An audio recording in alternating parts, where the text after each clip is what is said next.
Yeah, well, that's the thing about offence, isn't it? When people say they're offended, it's that just because you're offended, it doesn't mean you're right, you know? It's... You are not gay. I said, well, Renee, I'm not a nigger either. In the world of Hollywood, where the spotlight shines brighter than anything else, some of the biggest stars are taking a stand. Time and time again, reporters with their sharp questions and woke agendas have tried to rattle them, but these actors are no strangers to the pressure. Instead of backing down or playing it safe, they've responded with powerful, savage clapbacks that show just how much they're willing to fight for their beliefs. These moments are raw, unfiltered, and full of the kind of honesty that you rarely see in Hollywood. When the cameras are rolling and the microphones are up, these stars have proven that they won't let anyone dictate their narrative. We will start with Ricky Gervais. He's no one. With comedy as well, I think you've got to deal with taboos and contentious issues, and sometimes you deal in irony, and some people don't get that, but you know, you can't legislate against stupidity, otherwise you'll be doing nothing, you know, because I'm not doing it for the 200 egos in the room. I'm doing it for the 200 million people watching around who aren't winning awards, who aren't millionaires. Freedom of speech plays a crucial role in comedy, and Gervais firmly believes that comedians should not shy away from taboo topics or contentious issues. He argues that comedy should challenge societal norms and explore uncomfortable subjects because humor is a way to address the darker or more complex parts of life. However, this approach is not without its challenges. Gervais explains that irony, often used in comedy, can be misunderstood. Some people may take an ironic statement literally, leading to unnecessary outrage or criticism. And freedom of speech is so important these days. I've reached the age now where I don't care anymore. It's a sin.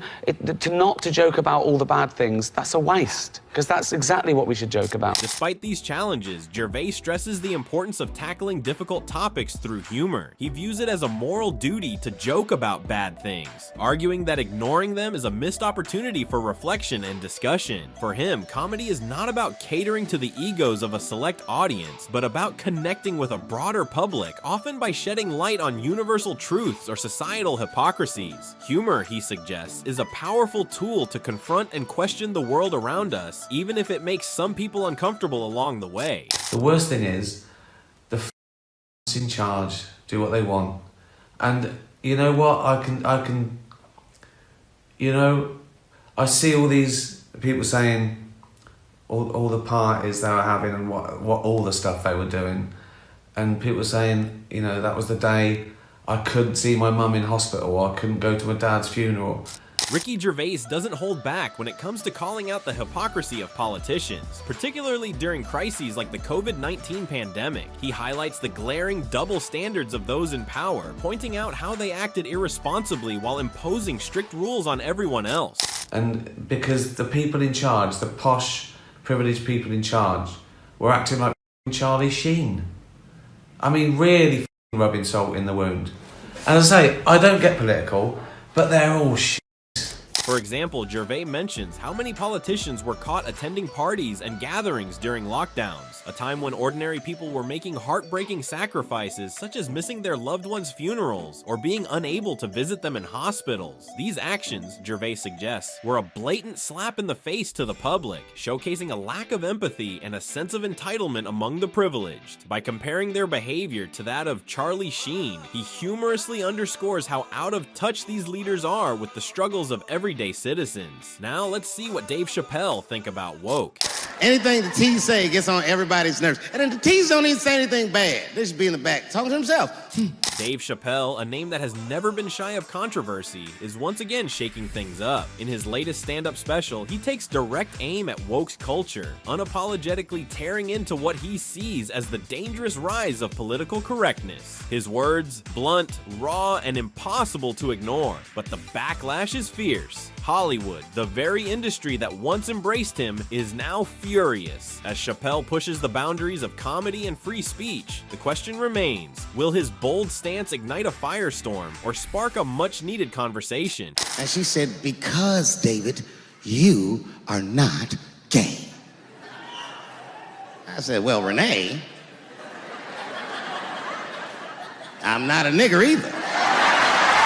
Chappelle has a proud way of exposing the craziness of today's culture, particularly in the woke group. In one of his skits, he discusses how he cannot use certain slurs since he is not homosexual. Now, let it sink in. Depending on your identification, you can no longer use the same language in comedy. Chappelle humorously says, "Well, I'm not a N-word either." The audience erupted, but what is he actually getting at? But you see, what I didn't realize at the time and what Kevin had to learn the hard way is we were breaking an unwritten and unspoken rule of show business. And if I say it, you'll know that I'm telling you the truth. The rule is that no matter what you do in your artistic expression, you are never, ever allowed to upset the alphabet people. He is exposing the hypocrisy of modern civilization. We've reached a strange point where only certain groups may use specific phrases, and if you don't belong to that group, you're instantly the bad guy. Chappelle highlights the ridiculousness of this double standard. It's as if we're giving certain individuals a free pass while others are muzzled, and people are tired of walking on eggshells. Those people that took 20% of the alphabet for themselves. I'd say the letters, but I don't want to conjure their anger. It's too late now. I'm talking about them L's and them B's and them G's and the T's. Then there's his famous alphabet people line. Chappelle does not mince words when he believes there is an unwritten rule in Hollywood: do not offend the woke community. He says that they've taken over 20% of the alphabet and that he can't even mention the letters without conjuring their anger. Isn't he right? Criticizing any aspect of the woke agenda is considered heresy. People be surprised. I have friends, all kinds of letters. Everybody loves me and I love everybody.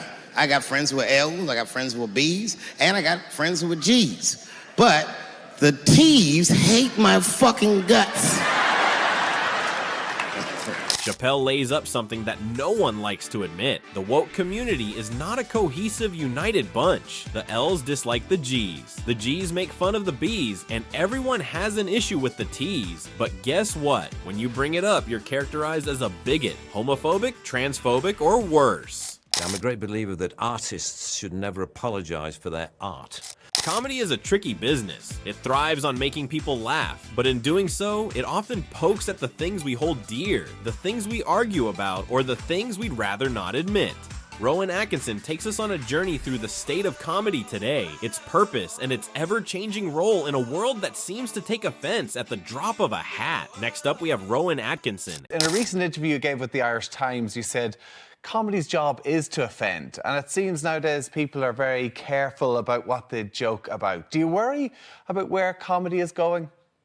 Not greatly, because it's a cyclical thing. You know, 1 minute, certain jokes or certain attitudes and outlooks are just out of fashion. Atkinson starts with a simple yet bold statement. Comedy's job is to offend. Wait, what? Isn't comedy supposed to make people laugh? Well, yes, but he argues that laughter often comes from poking fun at things, questioning norms, and sometimes stepping on a few toes. After all, comedy has always been about holding up a mirror to society and making people laugh, even if that reflection isn't always flattering. And in the end, the whole point of a joke is to entertain people. And if people are not entertained, then you haven't, fulfilled your brief. But he's quick to clarify, comedy also needs to entertain. If no one's laughing, the joke has failed. Plain and simple. Imagine a comedian delivering punchlines to a stone-faced audience.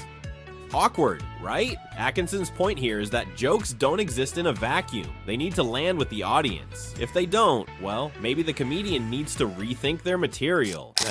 And so I'm a great believer that we must have free expression, and in comedy you must be able to make jokes about absolutely anything. I mean, the only question is you would be wise to choose a context in which it's going to be appreciated, because not all jokes suit all context. Next, Atkinson touches on how society changes its mind about what's funny. One day, a joke is hilarious. The next, it's problematic. Comedy, like fashion, goes through trends. He compares it to attitudes and outlooks that go in and out of style. What's okay to joke about today might be off limits tomorrow, but here's the kicker. Comedy always bounces back. Think of it like this. Skinny jeans were once the rage, then fell out of favor, and now they're creeping back. Similarly, certain types of jokes might be out now, now, but Atkinson is confident they'll circle back into the spotlight eventually. Comedy is cyclical, and audiences eventually find their way back to appreciating humor in all its forms. One of Atkinson's strongest beliefs is that comedians should have the freedom to joke about absolutely anything. Yes, anything. The key, however, is to know where and how to deliver those jokes. He points out that not all jokes are fit for every setting. For instance, that edgy joke you cracked with your friends at dinner, probably not suitable for a family-friendly TV show. This, he explains, is where comedians need to be smart. It's about understanding the context. Comedy isn't a one-size-fits-all game. A joke that kills in a packed comedy club might bomb on primetime television. Knowing your audience and the setting is crucial. You know, that's a pretty obvious statement, but you'd be surprised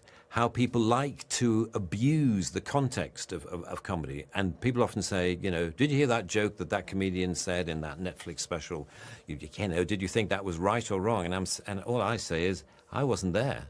I haven't heard the joke. I wasn't in the audience when the comedian said it. I don't know what the atmosphere was in the room. Atkinson also calls out people who take jokes out of context. You know, the type who hear about a joke secondhand and immediately decide it's offensive without knowing the full story. Atkinson finds this absurd. He argues that if you weren't there when the joke was told, you can't fully judge it. After all, comedy is as much about the atmosphere as it is about the words. The mood in the room, the audience's energy, all these things matter. Lastly, we have Chris Pratt. Chris tells the magazine out July 5th, "I've never actually been to Hillsong. I don't know anyone from that church." It's no secret that Chris Pratt's name often pops up in conversations about religion, but the actor is setting the record straight. For years, rumors have linked him to Hillsong Church, a megachurch criticized by some for its alleged anti-LGBTQ+ stance. But here's the thing, Chris says he's never even been to Hillsong. "I don't know anyone from that church," he revealed in his recent Men's Health interview. It's a surprising confession, especially for someone so often labeled as the face of religion in Hollywood. When someone's faith is under the spotlight, the truth can be unexpected. So where does he actually go to church? Well, it's a bit of a mix. Chris shared that he sometimes attends Zoe Church, a popular congregation in Los Angeles. Beyond that, he also joins his wife, Katherine Schwarzenegger, at a Catholic church she grew up attending. This blend of faith communities might seem unusual, but it reflects his flexible and personal approach to spirituality. Faith for Chris isn't about fitting into a box. It's about finding what works for him and his family. He added that he sometimes attends the Zoe Church, as well as a Catholic church where his wife Katherine Schwarzenegger attended growing up. What's interesting is how Chris became tied to religion in the first place. He admits that he never intended to be seen as a spokesperson for faith. "I didn't know that I would kind of become the face of religion when really I'm not a religious person," he admitted. This doesn't mean he denies his belief in God. He's been open about his faith, but he emphasizes that he doesn't fit the mold some people expect. One thing that stood out during his interview was a lesson he learned in church. Chris shared a quote that stuck with him. "If the spotlight that's shining on you is brighter than the light that comes from within you, it'll kill you." For him, this was a reminder to stay grounded and focus on internal strength rather than external praise. It's a sentiment that feels especially meaningful in an industry where public perception can be overwhelming. The super healthy actor is chugging cheese balls, curling dumbbells, and jumping in the pool for his Men's Health cover story. He's also firing back at the haters who have made him a target on Twitter. You know, the worst Hollywood Chris meme demanding one has to go. Chris Pratt knows what people say about him online, and he's not ignoring it. In fact, he's been pretty open about how those comments have impacted him. One of the biggest internet jabs came in the form of the worst Hollywood Chris meme, where social media users debated which famous Chris should be voted off the island. "One has to go," the meme demanded, and for many, Chris Pratt was the target. Pratt has addressed this head-on, sharing how it feels to be under constant online scrutiny. While he tries to laugh some things off, he admits that it's hard not to let the negativity seep in. "You don't want to get caught up in it," he explained, "but I do have feelings, and some of the stuff people say, it stings." He's not just brushing this off, he's showing his human side. Turns out even Marvel superheroes aren't bulletproof when it comes to words. Are these savage clapbacks the future of celebrity culture? Or is Hollywood getting too comfortable with controversy? Drop your thoughts in the comments below, and if you enjoyed this video, don't forget to hit that like button, subscribe, and turn on notifications so you never miss a moment of the latest buzz in Hollywood.